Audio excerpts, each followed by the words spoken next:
మాకు అత్యంత సన్నిహితులైన love gospel వీక్షకులందరికీ సర్వశుభాలు తెలియజేస్తూ ఉన్నాం. యేసుక్రీస్తు వారి పుట్టుకలో అత్యంత ప్రాముఖ్యమైనటువంటి అంశం తూర్పు దేశం నుంచి వచ్చిన జ్ఞానుల గురించి. అయితే ఈ జ్ఞానులు ఎవరు, ఎక్కడి నుంచి వచ్చారు, చరిత్ర కథనాలు ఏం చెబుతున్నాయి, జ్ఞానులు ఎంతమంది, ఎందుకు 12 మందిని ప్రస్తావిస్తున్నారు, వారు ఏ ప్రాంతం నుంచి వచ్చారు, వాటికి సంబంధించిన ఎవిడెన్స్లు ఏమైనా ఉన్నాయా, మత్తయి రాసిన సువార్త ప్రకారం చరిత్రలో ఉన్న ఆధారాలేంటి. సో ఇలా జ్ఞానుల గురించిన డౌట్స్ అన్నీ కూడా, జ్ఞానుల గురించిన అంశాలన్నీ కూడా ఈ వీడియోలో మనం క్లారిటీగా మాట్లాడుకుందాం. వీడియోను పూర్తిగా చూడండి. ఈ జ్ఞానుల గురించి చెప్పిన ఏకైక సువార్త ఒకే సువార్త మత్తయి సువార్త. మత్తయి సువార్త 2వ అధ్యాయము మొదటి 12 వాక్యాల్లో జ్ఞానుల ప్రస్తావన ఉంటుంది. అయితే జ్ఞానుల గురించి బైబిల్ ఏం చెబుతుంది ముందు చూద్దాం. జ్ఞానులు అని పిలువబడింది, అంటే గ్రీకులో మ్యాగీ అని పిలుస్తారు. మ్యాగీ అంటే జ్ఞానులు అని అర్థం. 2వ అధ్యాయం మొదటి వాక్యం ప్రకారం ఈ జ్ఞానులు రాజును వెతుక్కుంటూ వచ్చారు. అంటే యూదుల రాజు కోసం వస్తున్నామని హేరోదు రాజుతో కూడా చెబుతారు. మత్తయి 2:2 ప్రకారం యేసుక్రీస్తు వారు ఎలాంటి రాజు అవుతారో, ఎలా కొనియాడబడతారో వారు గ్రహించలేదు. అయితే హేరోదు కాలంలో వచ్చారు, వెతుక్కుంటూ వచ్చారు, తూర్పు నుండి వచ్చారు. అందుకే తూర్పు జ్ఞానులుగా పిలువబడుతున్నారు. వారు హేరోదు పాలనలోనే వచ్చారు. అంటే ఇది చారిత్రక విషయాలను ఎగ్జామిన్ చేయడానికి ఉపయోగపడుతుంది. సుమారు క్రీస్తు పూర్వం 37 నుంచి క్రీస్తు శకం వరకు కూడా పాలించాడు హేరోదు. అయితే ఆ యూదుల రాజుగా పిలువబడుతున్న భూలోక రాజునకు తగిన కానుకలు కూడా తెచ్చారు. కానుకలు సమర్పించి సాగిలపడ్డారు, నమస్కరించారు. మత్తయి సువార్త 2వ అధ్యాయం 2వ వాక్యం 10-11 వాక్యాల ప్రకారం. సో ఇంతవరకు మాత్రమే బైబిల్ నుంచి మనం పొందగలం. ఇక చరిత్రలో వాస్తవాలు ఏమున్నాయి అనేది మనం చూడాలి. ఇప్పుడు ఈ జ్ఞానుల గురించినటువంటి విషయాలు ఒక్కొక్కటిగా మనం నేర్చుకునే ప్రయత్నం చేద్దాం. జ్ఞానుల యొక్క మూలాలేంటి, వారి గుర్తింపు ఏంటి, చారిత్రక ఆధారాలు ఏంటి అనేది చూద్దాం. సాధారణంగా జ్ఞానులు అని పిలువబడేటువంటి మ్యాగీ అంటారుగా, ఈ మ్యాగీ తూర్పు నుంచి వచ్చినటువంటి ప్రీస్ట్లైనా అయ్యుండొచ్చు, అంటే యాజకులైనా అయ్యుండొచ్చు, లేదా జ్యోతిష్కులైనా అయ్యుండొచ్చు, లేదా ఖగోళ శాస్త్రవేత్తలైనా అయ్యుండొచ్చు. వీరిని పూజారులుగా, జ్యోతిష్యులుగా, ఖగోళ శాస్త్రవేత్తలుగా కొనియాడుతున్నారు. కాబట్టే వారిని మ్యాగీ అంటారు గ్రీకులో. జ్ఞానులు ఎవరు అంటే, మ్యాగీ అనేది మాగోయి అనే ప్రవచనం, అంటే ఏకవచనం మాగాస్, మాగోయి అంటే బహువచనం అని అర్థం. పురాతన పర్షియా, మాదియా సామ్రాజ్యాల్లో ఉద్భవించినటువంటి వంశపారంపర్యంగా వచ్చినటువంటి పూజారులకు, అంటే యాజకులకు వారి యొక్క తరగతిని సూచించేటువంటిదే మాగోయి. ఈ జ్ఞానులు సాధారణంగా రాజకీయ బలంలోనూ మతపరమైన అధికారంలో కూడా ఉంటారు. వీరి ప్రాథమిక విధి ఏంటి అంటే కళల యొక్క అర్థం చెప్పడం. ఓనిరోమాన్సీ అంటారు దాన్ని. ఓనిరోమాన్సీ అనేటువంటి ఒక శాస్త్రం కూడా ఉంది. అంటే కళల యొక్క భావం కానీ, కళల యొక్క వివరణ కానీ చెప్పేటువంటి అంశం. అలాగే ఖగోళ సంభవాలు, ఖగోళ సంఘటనలను కూడా ఎగ్జామిన్ చేయడం, అధ్యయనం చేయడం లాంటిది. అలాగే రాజు యొక్క న్యాయస్థానాలలో కూడా సలహాదారులుగా ఉంటారు. అలాగే ప్రీస్టులుగా, పూజారులుగా, యాజకులుగా పనిచేస్తారు. సో ఇలాంటి జ్ఞానం కలిగినటువంటి వారినే జ్ఞానులు లేదా మ్యాగీ అని పిలువబడతారు. ఇలా మ్యాగీ అని పిలువబడేటువంటి జ్ఞానులు కూడా స్పష్టమైనటువంటి ఇలాంటి అధికారాలు కలిగి ఉంటారు. కాబట్టే వారికి అన్ని విషయాలలోనూ కూడా జ్ఞానము కలిగి ఉంటుంది. అన్ని విషయాలలో కూడా కళల యొక్క వివరణలు కానీ, ఖగోళ సంఘటనలు కానీ, రాజకీయపరమైన విషయాలు కానీ, న్యాయస్థానాల సలహాలు కానీ, పూజారులుగా కానీ, ఇలా ప్రతి విషయంలో జ్ఞానము కలిగి ఉంటారు. కాబట్టి మెజారిటీ ఇష్యూస్ అవే కాబట్టి వారిని జ్ఞానులు అంటారు. సో హై పొజిషన్లో ఉండేటువంటి వాళ్ళు. ఈ జ్ఞానుల యొక్క మూలాలేంటి, వాటి రూట్స్ ఏంటి, వాటి టైమింగ్ ఏంటో మనం చూద్దాం. మొదటగా ఫిజికల్ రూట్స్ ఏంటి, భౌతిక మూలాలేంటి చూద్దాం. ఈ జ్ఞానులు తూర్పు నుంచి వచ్చారు అని బైబిల్లో చెప్పబడింది. తూర్పు నుంచి అంటే ఎక్కువగా పార్థియన్ ఎంపైర్ నుంచి, పార్థియన్ సామ్రాజ్యం నుంచి వచ్చారు. ఇది గతంలో బబులోను సామ్రాజ్యము, పర్షియా సామ్రాజ్యం యొక్క ఆధీనంలో ఉన్న ప్రాంతాలను నియంత్రించేటువంటి ప్రాంతమే పార్థియన్ సామ్రాజ్యం. యేసుక్రీస్తు వారు జన్మించిన సమయంలో, అంటే సుమారుగా 4 పూర్వం నుంచి 1వ శకం వరకు కూడా పార్థియన్ సామ్రాజ్యం యొక్క ఇరాన్ కానీ, ఇరాక్ కానీ, సిరియా కానీ, ఆఫ్ఘనిస్తాన్, టర్కీ ఇలాంటి ప్రాంతాలు ఉన్నదే అప్పటి పార్థియన్ సామ్రాజ్యం. బాబిలోనియన్ బందీకానాలు, అంటే ఈ క్రీస్తు పూర్వం 586వ సంవత్సరంలో బందీలై వెళ్ళిపోయిన తర్వాత బాబిలియన్లో ముఖ్యమైనటువంటి యూదుల యొక్క సమాజం ఉంది. అక్కడ యూదుల ప్రస్తావన ఉంది. వాళ్ళు కూడా అక్కడ జ్ఞానులుగా కొనియాడబడ్డారు. అలాంటి దాన్నే అక్కడ వారు గ్రహించారు. పైగా ఖగోళ మరియు జ్యోతిష్య సాంప్రదాయాలన్నిటికీ కూడా ఈ బబులోనియన్ సామ్రాజ్యం అనేది ప్రసిద్ధి చెందింది.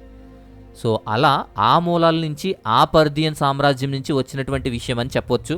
ఈ జ్ఞానులకు సంబంధించిన చారిత్రక ఆధారాలు ఏమున్నాయి అని చూస్తే, చారిత్రక ఆధారాల్లో మొదటగా తెలియచేసబడింది హెరోడోటస్. అంటే జ్ఞానుల గురించి తొలి రచనలు హెరోడోటస్, క్రీస్తు పూర్వం 5వ శతాబ్దం నుంచి హెరోడోటస్ ద్వారా వచ్చాయి.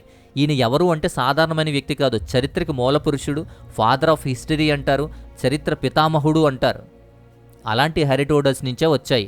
ఈ జ్ఞానులు పర్షియన్ సామ్రాజ్యంలో గుర్తింపు పొందిన ఒక ప్రీస్ట్ అని చెప్పి నమోదు చేశాడు హెరోడస్.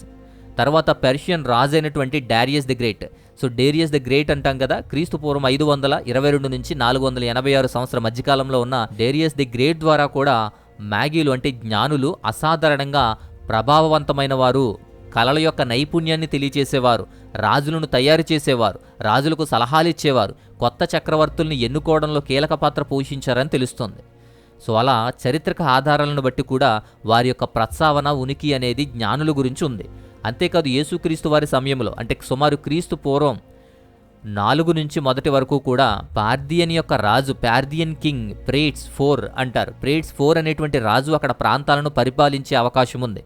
ఈ పార్థియన్ పాలనలోనే ఈ జ్ఞానులు ఆస్థాన సలహాదారులుగాను, పూజారులుగాను సాంప్రదాయమైన పాత్రను కొనసాగించేవారని చరిత్రలో కూడా తెలుస్తుంది. ఇక తర్వాత ఇంకొకటి నబాటేయన్ సిద్ధాంతం. కొంతమంది పండితులు ఏమంటారంటే ఈ జ్ఞానులు పెట్రా నగరం నుంచి అంటే ఆధునికంగా జోర్డాన్లో ఉన్నటువంటి పెట్రా నగరంలో కేంద్రీకృతమై ఉన్నటువంటి నబాటేయన్ అనేటువంటి రాజ్యం నుంచి వచ్చారు అని చెప్పి ప్రతిపాదిస్తారు.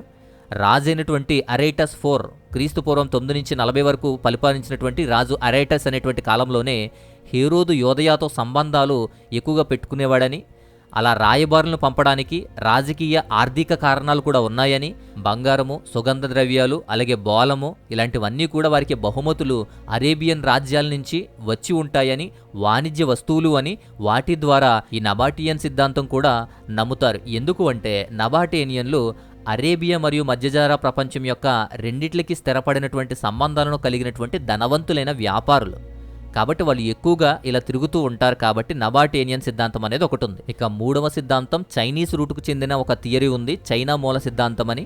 8వ శతాబ్దపు సిరియక్ మ్యాన్స్క్రిప్ట్ ప్రకారం ఈ జ్ఞానులు తూర్పున ఉన్నటువంటి షీర్ అనేటువంటి ప్రాంతం నుంచి అంటే బహుశా చైనా నుంచి వచ్చి ఉండొచ్చు అని అంటారు. కానీ నేటి సిద్ధాంతాలన్నీ కూడా ఈ యొక్క చైనా మూల సిద్ధాంతాన్ని నమ్మరు, దాన్ని తక్కువగా విశ్వసిస్తారు. బట్ అవకాశం కూడా ఉంది అని చెప్పడానికి. సో ఇలా చరిత్రలో కొన్ని ప్రాముఖ్యమైన ఆధారాలు కూడా జ్ఞానులకు సంబంధించి చరిత్రలో ఇవ్వబడ్డాయి. సో బైబిల్ ప్రకారం తూర్పు నుంచి వచ్చినటువంటి జ్ఞానులుగా అయితే ఖచ్చితంగా మనకు తెలుస్తుంది. తూర్పు నుంచి వచ్చినటువంటి పార్థియన్ సామ్రాజ్యం కానీ లేదా ఈ నబాటియన్ కానీ ఇలా కొన్ని ప్రాంతాల నుంచి వచ్చినటువంటి జ్ఞానులకు అవకాశం కూడా ఉంది. ఇక మ్యాగీల సంఖ్య ఎంతమంది వచ్చారు అనే దాని మీద కూడా క్లారిటీ ఉంది. 3 జ్ఞానులు ఉన్నారని చెప్పి సాధారణంగా అందరూ కూడా అభిప్రాయపడుతూ ఉంటారు. మత్తయి సువార్త ఎప్పుడూ కూడా సంఖ్యను పేర్కొనలేదు, జ్ఞానులు అని బహువచనాన్ని మాత్రమే ఉపయోగించారు. క్రీస్తు శకం 3వ శతాబ్దంలో చర్చి ఫాదర్ అయినటువంటి ఆరిజన్ ఒక సంఖ్యను ప్రస్తావిస్తూ 3 బహుమతులతో ముడిపెట్టినప్పుడు 3 జ్ఞానుల సాంప్రదాయం అనేది ఉద్భవించింది. అప్పటి నుంచి 3 జ్ఞానులుగా కొనియాడబడుతున్నారు. అయితే తూర్పు క్రైస్తవ సాంప్రదాయాలను కూడా మనం పరిశీలిస్తే ముఖ్యంగా సిరియాకు చెందినటువంటి సిరియాక్ చర్చెస్లో మనం గమనిస్తే అక్కడ 3 కాదు 12 మంది మ్యాగీస్ ఉంటారు, 12 మంది జ్ఞానులు ఉన్నారు. 12 మంది జ్ఞానులు ఉన్నారని అక్కడ వాదిస్తారు. వారి యొక్క థియరీస్ కూడా అట్లనే ఉన్నాయి. ఈ సాంప్రదాయం వాటికన్లో 8వ శతాబ్దపు సిరియక్ మ్యాన్స్క్రిప్ట్లో భద్రపరిచినటువంటి రివెలేషన్ ఆఫ్ ది మ్యాగీ అనేటువంటి పురాతన గ్రంథంలో తెలియచేయబడింది. క్రీస్తు శకం 3వ శతాబ్దం ప్రారంభంలో వ్రాయబడుతుందని నమ్ముతున్నారు. నాన్ కెనానికల్ టెక్స్ట్ ఇది. బైబిల్లో చేర్చబడని బుక్స్ ద్వారా వీళ్ళు దీన్ని గ్రహించారు. పైగా ఈ మ్యాగీలు జ్ఞానులు నిశ్శబ్దంగా ప్రార్థించేవారు అని తెలియచేయబడింది. అలా నిశ్శబ్దంగా ప్రార్థించే దాన్నే మిస్టిక్స్ ఆర్డర్ అంటారు. అలా మిస్టిక్స్ ఆర్డర్గా వర్ణించారు. అయితే రివెలేషన్ ఆఫ్ ద మ్యాగీ అనేది ఒక మ్యాగీ యొక్క ప్రకటన అని అంటే జ్ఞానుల యొక్క ప్రకటన అని. ఇది 2వ లేదా 3వ శతాబ్దానికి చెందిన సిరియక్ అపోక్రిపల్ వచనం. ఇది అపోక్రిపల్ గ్రంథాల నుంచి వచ్చింది. దీని ప్రకారమే జ్ఞానుల యొక్క కథాంశాలన్నీ కూడా పుట్టుకొచ్చాయి. అయితే వాటికన్ లైబ్రరీలో ప్రస్తుతం కూడా ఉంది. ఈ వాటికన్ లైబ్రరీలో ఉన్నటువంటి ఈ మ్యాన్స్క్రిప్ట్ నుంచి బ్రాంట్ లౌడమ్ అనేటువంటి వ్యక్తి ఇంగ్లీష్లోకి ఆంగ్లంలోకి దీన్ని అనువదించారు. ఇందులో 12 మంది జ్ఞానులు ఉంటారు. దీనిలోనే ప్రత్యేకమైనటువంటి స్థలాల గురించి అంటే క్రీస్తు పుట్టుకకు సంబంధించిన స్థలాల గురించి, అలాగే దానికి కనిపించినటువంటి నక్షత్రం గురించి, యేసుక్రీస్తు గురించి కూడా ప్రత్యేకమైన ఎగ్జాంపుల్స్ కానీ ప్రత్యేకమైన వివరణలు కానీ దాంట్లో ఉంటాయి. ఇలాంటి వాటి నుంచే 8వ శతాబ్దపు క్రానికల్ ఆఫ్ జుక్నీన్ అని చెప్పి ఒక పెద్ద రచన కూడా దీని నుంచి ఉద్భవించింది. అలా వారి సంఖ్య 3 నుంచి 12 మంది వరకు ఉంటుంది. అందుకే కొందరు 3 అంటారు, కొందరు 5 అంటారు, కొందరు 8 మంది అంటారు, కొంతమంది 12 మంది అంటారు. ఇలా జ్ఞానుల గురించిన రూట్స్ అయితే ఉన్నాయి కానీ వారికి ఆధారాలు ఉన్నాయి కానీ ఎంతమంది అనేది మాత్రం ఎక్కడా ప్రస్తావించలేదు. జ్ఞానులు 3 అని మత్తయి చెప్పలేదు, అలాగే దాని మీద క్లారిటీ కూడా లేదు. ఈ జ్ఞానులకు సంబంధించిన బిరుదులేంటి, వారి పేర్లేంటి అనేది కూడా మనం చూద్దాం. అయితే ఈ జ్ఞానులకు రాజులు అనే బిరుదిచ్చారు. అయితే రాజులకు జ్ఞానులకు సంబంధించిన ఒక విషయమైతే చర్చ నడుస్తుంది కానీ జ్ఞానులను మొదటగా రాజులు అనేం పిలవలేదు. ఈ బిరుదు క్రమక్రమంగా సాంప్రదాయం ద్వారా యాడ్ చేశారు. చర్చి ఫాదర్ అయినటువంటి టెర్టూలియన్ మరణించిన తర్వాత క్రీస్తు శకం 240లో తూర్పు జ్ఞానులందరూ కూడా దాదాపుగా రాజులు అని భావించారు. 6వ శతాబ్దంలో ఈస్టర్న్ నాన్ కానానికల్ రచనలైనటువంటి the cave of treasures and the Armenian gospel of infancy అనేటువంటి గ్రంథాల ప్రకారం వారిని రాజులుగా ప్రస్తావించి రాజులుగా చూశారు. అంటే వారికి ఆ పొజిషన్, హయ్యర్ పొజిషన్ ఉండేదని వారిని రాజులు అన్నారు. అయితే క్రైస్తవ సంఘం 10వ శతాబ్దం వరకు కూడా రాజు హోదాను జ్ఞానులకు ఆపాదించలేదు, రాజు హోదా ఒప్పుకోలేదు, అంగీకరించలేదు. ఆ సమయంలో కళాత్మకమైన ప్రాధాన్యాలు ఉండటం, జ్ఞానులను కిరీటాలతో చిత్రీకరించటం, అలా రాజులుగా వారు చలామణి అవుతున్నారు. అలా రాజులుగా ఈ సాంప్రదాయబద్ధమైన విధానాన్ని అలవాటు చేశారు కానీ రాజుగా వారికి ఎటువంటి గుర్తింపు లేదు, ఇలాంటి ఆధారాలు కూడా లేవు. అయితే వారి పేర్లు కూడా ప్రస్తావించారు. వారి పేర్లు ఏంటో చూద్దాం. మెల్కియర్, క్యాస్పర్ అండ్ బాల్తాజర్, ఇలాంటి 3 పేర్లు కూడా వారికి ఇవ్వడం జరిగింది. ఇలా జ్ఞానులు 3 అని ఆ 3 పేర్లు కూడా మెల్కియర్, క్యాస్పర్ అండ్ బాల్తాజర్ అనేటువంటి పేర్లు ఇవ్వడం జరిగింది. ఈ 3 జ్ఞానులు కూడా ఎక్సెర్పా లాటినా బార్బరీ అనేటువంటి పత్రంలో కేటాయించబడ్డాయి. గ్రీకులో క్రీస్తు శకం 500లో ఆ చుట్టలో గ్రీకు యొక్క మ్యాన్స్క్రిప్ట్లో రాయబడ్డాయి. 9వ శతాబ్దపు లాటిన్ అనువాదంలో మాత్రమే ఇలా వారి పేర్లు ప్రకటించడం జరిగింది. అయితే వీటికి మూలమేంటి అంటే మెల్కియర్ పర్షియా నుంచి వచ్చారని, క్యాస్పియర్ లేదా గ్యాస్పర్ అనేటువంటి వ్యక్తి భారతదేశం నుంచి వచ్చాడని చెప్పి, అలాగే బాల్తాజర్ అనేటువంటి వ్యక్తి అరేబియా నుంచి వచ్చారని చెప్పి నమ్ముతారు. అయితే వారి పేర్లు అనేది మనకు తెలియదు, వారు ఎంతమంది అనేది కూడా ఇంకా క్లారిటీ లేదు. కాబట్టి ఈ ఎక్సెర్పా లాటినా బార్బరీ అనే పత్రం నుంచి మాత్రమే ఈ మెల్కియర్, క్యాస్పర్ అండ్ బాల్తజర్ అనేటువంటి పేర్లు స్వీకరించబడ్డాయి. సో ఇలా అపోహలు కూడా కొన్ని ఉన్నాయి. అయితే ఈ జ్ఞానులకు సంబంధించి మతపరమైన విషయం కూడా, అంటే జొరాస్ట్రియనిజం యొక్క కనెక్షన్ కూడా ఉంది. వాటిని కూడా మనం చూద్దాం. చాలామంది పండితులు ఏమంటారంటే ఈ జ్ఞానులు జొరాస్ట్రియన్ పూజారులని నమ్ముతారు. ప్రవక్త అయినటువంటి జొరాస్ట్రీ స్థాపించినటువంటి మోనోథిస్టిక్ పర్షియన్ రిలీజియన్ అది. అలా జొరాస్ట్రియనిజం అనేదాన్ని నమ్ముతూ ఉన్నటువంటి పూజారులుగా ఉంటారు. అసలు గ్రీకులో కొత్త నిబంధనలో మ్యాగీ అనేది పెర్షియన్ మూలానికి చెందినటువంటి ఏకైక పదం. అందుకే దీన్ని నొక్కి చెబుతున్నారు.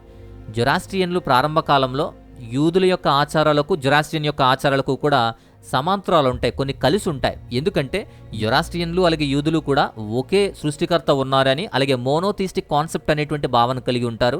అలాగే జొరాస్ట్రియనిజంలోనూ యూదుల్లోనూ కూడా దేవునికి మనిషికి మధ్య ఒకే మధ్యవర్తి ఉన్నాడు అని చెప్పి విశ్వసిస్తారు. అలాగే వీరిద్దరూ కూడా ప్రాయశ్చిత్తం కోసం రక్తబలి అనే దాన్ని ఉపయోగిస్తారు, రక్తబలి అవసరమని ప్రస్తావిస్తారు. ఇద్దరూ కూడా భవిష్యత్తు గురించినటువంటి లేదా యాజకుల యొక్క వివరణ కూడా అభ్యర్థిస్తారు. అంటే యూదులు యూరిమ్ అండ్ తుమ్మీమ్ అనేటువంటి వాటిని ఉపయోగిస్తారు. ఈ యొక్క మ్యాగీలు బార్జోమ్ అని పిలువబడేటువంటి భవిష్యవాణిని ఉపయోగిస్తారు, అంటే కర్రల వంటిది ఉపయోగిస్తారు. ఇలా ఇద్దరిలో కొన్ని కనెక్షన్స్ ఉంటాయి, ఒకేలా ఉంటాయి. కాబట్టి జొరాస్ట్రియనిజం వాళ్ళు కూడా యూదులకు సంబంధించిన విషయాలను అధ్యయనం చేసేవారని చెప్పి, అలాగే ఈ జొరాస్ట్రియన్ పూజారులే యూదులు రాజును వెతుక్కుంటూ వచ్చారని చెప్పి చెబుతున్నటువంటి విషయం. ఇలా జ్ఞానులకు జొరాస్ట్రియన్ కథనాల నుంచి కూడా అవకాశం ఉంది అని చెప్పబడుతుంది. ఇకపోతే అసలైనటువంటి ప్రాముఖ్యమైనటువంటి విషయం ఏంటంటే మెస్సయ్య యొక్క ప్రవచన జ్ఞానం. అంటే జ్ఞానులకు మెస్సియా గురించి ఎలా తెలిసింది అంటే మెస్సియా గురించిన హిబ్రూ వచనాల ద్వారానే వారికి జ్ఞానం వచ్చి ఉండొచ్చు.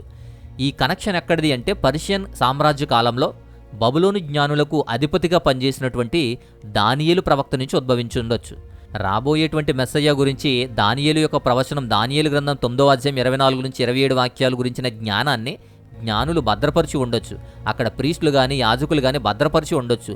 అలా సంక్రమించిన దాన్ని వెతుకుతూ ఇలా మెస్సియా జననాన్ని క్రమాన్ని కూడా వారు నేర్చుకుంటూ వచ్చి ఆ తర్వాత ఆ క్రమం ద్వారా జరిగిన విషయాన్ని సందర్భాన్ని బట్టి జ్ఞానులు వెతుక్కుంటూ వచ్చారు అని చెప్పి అర్థమవుతుంది. అంటే యాకోబు నుంచి వస్తున్న నక్షత్రం గురించి ప్రస్తావించేటువంటి బిలాము యొక్క ప్రవచనం కూడా ఉంటుంది సంఖ్యాకాండం 24:17లో. దాని గురించి కూడా వారికి తెలిసి ఉండొచ్చు. అందుకే నక్షత్రాన్ని వెతుక్కుంటూ మెస్సియా జననాన్ని వెతుక్కుంటూ యూదుల రాజు కోసం వచ్చారు. దీనికి సంబంధించిన ఆధారాలు కూడా చరిత్రలో అనేకమైన ఉన్నప్పటికీ కూడా అవి కూడా నిరూపం కానివే. ట్రిబుల్ కంజంక్షన్ అని జూపిటర్కి సాటాన్కి మధ్య ట్రిబుల్ కంజంక్షన్ ఒకటి ఏర్పడింది, దాని ద్వారా వచ్చుండొచ్చని. Triple conjunction of Jupiter and Regulus అనేటువంటి ఒక ట్రిబులస్ కంజంక్షన్ కూడా జరిగి ఉందని, అలాగే ఒక కమెట్కి సంబంధించి ఒక తోకచుక్కకు సంబంధించిన విషయాన్ని ఉన్నాయి. ఇలా ఖగోళానికి సంబంధించిన అధ్యయనాల ద్వారా వారు వచ్చి ఉండొచ్చు అని చెప్పి భావిస్తున్నారు. ఈ వివరణ అంతా కూడా, ఈ ప్రవచన వాక్యం యొక్క వివరణ అంతా కూడా నెక్స్ట్ వీడియోలో చాలా క్లియర్గా నేను అందించే ప్రయత్నం చేస్తాను. అయితే ఇప్పుడు ఈ జ్ఞానులు ఎప్పుడు సందర్శించారు అంటే ఆ పుట్టిన రాత్రి కాదు, యేసుక్రీస్తు పుట్టిన రాత్రి కాదు, బెత్లెహేములో కూడా కాదు. సో నేటి సమాజంలో తరచుగా మనం యేసుక్రీస్తు పుట్టిక ఉన్నప్పుడు జ్ఞానుల గురించి ప్రస్తావించడం, జ్ఞానుల గురించి చిత్రీకరించడం మనం అలవాటైంది. కానీ మత్తయి సువార్త 2వ అధ్యాయం 11వ వాక్యంలో స్పష్టంగా తెలియచేయబడింది, ఆయనను ఒక ఇంట్లో సందర్శించారు. అక్కడ సత్రంలో కానీ, గుర్రపశాలలో కానీ, పశువుల పాకలో కానీ కాదు. ఇక ఎప్పుడు అంటే కాలక్రమేణ సూచికలు, నక్షత్రం ఎప్పుడు కనిపించిందో జ్ఞానుల నుంచి తెలుసుకున్నటువంటి హేరోదు 2 సంవత్సరాలు అంతకన్నా తక్కువ వయసున్న మగపిల్లలందరినీ ఊతకోచ కొయ్యమని ఆదేశించాడు. మత్తయి సువార్త 2:16 ప్రకారం ఈ విషయం మనకు తెలుస్తుంది. యేసుక్రీస్తు జన్మించిన 2 సంవత్సరాల తర్వాత ఈ జ్ఞానులు వచ్చి ఉండొచ్చు అని చెప్పి దీని ప్రకారం అర్థమవుతుంది. ఎక్కువగా అవకాశాలు ఉన్నటువంటి పర్షియా లేదా బబులోను సామ్రాజ్యం నుంచి, పర్షియా సామ్రాజ్యం నుంచి దాదాపు 900 మైళ్ళ దూరం ప్రయాణించడానికి మాత్రం నెలలు పట్టేది. అలా నెలలుగా వెతుక్కుంటూ వచ్చారు అని చెప్పి మనకు అర్థమవుతుంది. ఇక జ్ఞానులు తెచ్చిన బహుమతుల గురించి మనం ఆల్రెడీ మాట్లాడుకున్నాం. యేసుక్రీస్తు వారికి సమర్పించిన 3 బహుమతులు కూడా పురాతనమైన ఆచారాల్లో లోతైనటువంటి అర్థాన్ని కలిగి ఉంటాయి. ముఖ్యంగా ఈ తూర్పు సంస్కృతిలో, ఈస్టర్న్ కల్చర్లో బహుమతులు అసాధారణంగా ఇవ్వబడతాయి. బహుమతులే వాల్యూగా, రాజరికంగా ప్రాముఖ్యతగా ఇవ్వబడతాయి. బంగారం ఇవ్వబడింది, బంగారం రాజరికాన్ని, రాజును గుర్తించేటువంటి సూచన అది. సాంబ్రాణి ఇవ్వబడింది, సాంబ్రాణి దైవత్వాన్ని సూచిస్తుంది, దేవుని కుమారుడు అని సూచిస్తుంది. దేవాలయంలో ధూపముగా వాడేటువంటి ఈ సాంబ్రాణి పరిశుద్ధతకు కూడా గుర్తుగా ఉంటుంది. అలాగే తర్వాత బోలం ఇవ్వబడింది, ఇది మరణము గురించి, బాధను గురించి కూడా గుర్తు చేస్తుంది. సో అభిషేకాన్ని కూడా ఉపయోగిస్తారు. సో ఇలా కొన్ని సూచనలతో, కొన్ని అధికారాలతో కూడా బహుమతులు ఇవ్వడం జరిగింది. ఈ బహుమతులు కూడా గణనీయమైనటువంటి ఒక వాల్యూను కలిగి ఉండేవి. యేసుక్రీస్తు వారి కుటుంబం ఈజిప్టుకు పారిపోతున్నప్పుడు వారిని నిలబెట్టడానికి, పోషించడానికి సహాయపడ్డాయని మనకు తెలుస్తుంది. ఇలా జ్ఞానుల గురించిన విషయాలన్నీ కూడా పరిశీలించినప్పుడు మనకు క్లారిటీ వస్తుంది. అలాగే వీటి యొక్క ఖచ్చితత్వం కూడా మత్తయి సువార్తలో యూదులు కనిపెట్టినటువంటి అవకాశం లేని వివరణలు కూడా ఇచ్చారు. మత్తయి సువార్తలో చారిత్రక అంశాలు ఉన్నాయని కూడా సూచిస్తున్నారు. సో తూర్పు నుంచి వస్తున్న మాగీలు అంటే జ్ఞానులు పార్థియన్కి కానీ లేదా తూర్పు నుంచి వచ్చిన శాస్త్రానికి అనుగుణంగా ఉన్నారు. మెస్సియా ప్రవచనం గురించి వారికి జ్ఞానం తెలిసింది. బబులోనులో దానియేలు చరిత్రను బట్టి వారు అక్కడ దాన్ని పొందుకుని ఉండొచ్చు. అలాగే హేరోదు యొక్క ప్రతిచర్య గురించిన విషయం కూడా పార్థియన్ రీజియన్ నుంచి వారికి దౌత్య సంబంధాలు ఉండేవని చెప్పి రాజకీయంగా కూడా దాన్ని రుజువు చేస్తుంది. ఇలా జ్ఞానుల గురించిన ఖచ్చితమైన అంశాలతో ఈ వీడియోలో ఇవ్వడం జరిగింది. అయితే ఇంకా అనేకమైనవి ఉన్నవి కానీ అనేకమైనవి పరిశీలించినప్పటికీ కూడా అవసరం లేనివి, కనెక్షన్ లేనివి, ఇలా ఊహించినవి, ఇలా అన్నీ కూడా తీసివేయడం జరిగింది. అలా కొన్ని విషయాలు, ప్రాముఖ్యమైన విషయాలు మాత్రమే, దానికి సంబంధించిన విషయాలని వీడియోలో చెప్పడం జరిగింది. దీన్ని బట్టి జ్ఞానుల గురించి మనం అర్థం చేసుకోవడానికి మరింత క్లారిటీగా ఉంటాం. ఇంకేదైనా సందేహాలున్నా, ప్రార్థన అవసరతలున్నా స్క్రీన్ మీద వాట్సాప్ నెంబర్ ఇస్తున్నాను, వాట్సాప్ చేయండి. అలాగే మా వ్యయ ప్రయాసలకు, మా పరిచర్యలకు సహాయం చేయాలి అంటే డీటెయిల్స్ స్క్రీన్ మీద ఇస్తున్నాను. మీ విలువైన సహాయాలు కానీ, మీ కానుకలు కానీ మాకు పంపించండి. మాతో పాలిభాగస్తులుగా ఉండండి, మాకు సహకరించండి. సో ఇలా జ్ఞానులు అనేవారు పార్థియన్ సామ్రాజ్యం నుంచి వచ్చి ఉండొచ్చు, లేదా నబాటియన్ పూజారులు అయ్యి ఉండొచ్చు. వీళ్ళు పూజారులుగాను, జ్యోతిష్యులుగాను, బహుశా హిబ్రూ ప్రవచనాల యొక్క పరిజ్ఞానం కూడా ఉంది. అలాగే జొరాస్ట్రియన్ కథనానికి లింక్ కూడా జత చేశారు. కాబట్టి జొరాస్ట్రియన్ పూజారులుగా అయ్యే అవకాశం కూడా ఉంది. ఎందుకంటే వారికి కూడా ఇలాంటి హై పొజిషన్ అనేది ఉంటుంది. వారు హేరోదు రాజు పాలనలో ఒక అద్భుతమైన ఖగోళ దృగ్విషయానికి ప్రతిస్పందనగా యోదయాకు ప్రయాణించారు. ఇలా జ్ఞానుల గురించి ఖచ్చితమైన వివరాలు లేకపోయినా జ్ఞానులు సుదూర ప్రాంతాల నుంచి, తూర్పు నుంచి వచ్చినటువంటి ఒక ప్రీస్టులు, జ్ఞానులు, ఖగోళ తత్వం జ్ఞానం కలిగిన వారు, రాజకీయ ప్రాముఖ్యత కలిగిన వారు, యేసుక్రీస్తు యొక్క జననం యొక్క ప్రాముఖ్యతను గుర్తించి గౌరవించే చారిత్రక వాస్తవికతను మాత్రం వారు ప్రూవ్ చేశారు. మత్తయి సువార్తలో ఉద్దేశించినటువంటి ఒక రహస్యాన్ని చెప్పబడింది. అన్యులు, యూదులు మెస్సయ్యాను ఆరాధించడానికి వచ్చారని చెప్పి నిరూపించడం జరిగింది. ఇలా జ్ఞానుల గురించిన ప్రస్తావన బైబిల్లో యేసుక్రీస్తు వారి పుట్టుకలో ప్రాముఖ్యమయ్యింది. సో జ్ఞానులు యేసుక్రీస్తు వారిని దూరం నుంచి వెతుక్కుంటూ వచ్చి పూజించారు, ఆరాధించారు, సాగిలపడ్డారు, బహుమతులు ఇచ్చారు. అలా జ్ఞానుల పాత్ర అనేది అద్భుతంగా కనబడుతుంది. సో ఇది జ్ఞానులకు సంబంధించినటువంటి విషయం. మరొక అద్భుతమైనటువంటి మంచి టాపిక్తో మరొక వీడియో ద్వారా మరలా కలుసుకుందాం. అంతవరకు దేవాతి దేవుని మహా ఉన్నతమైన కృపా కాపుదల మీ అందరికీ తోడయుండి బలపరచునుగాక. ఆమేన్.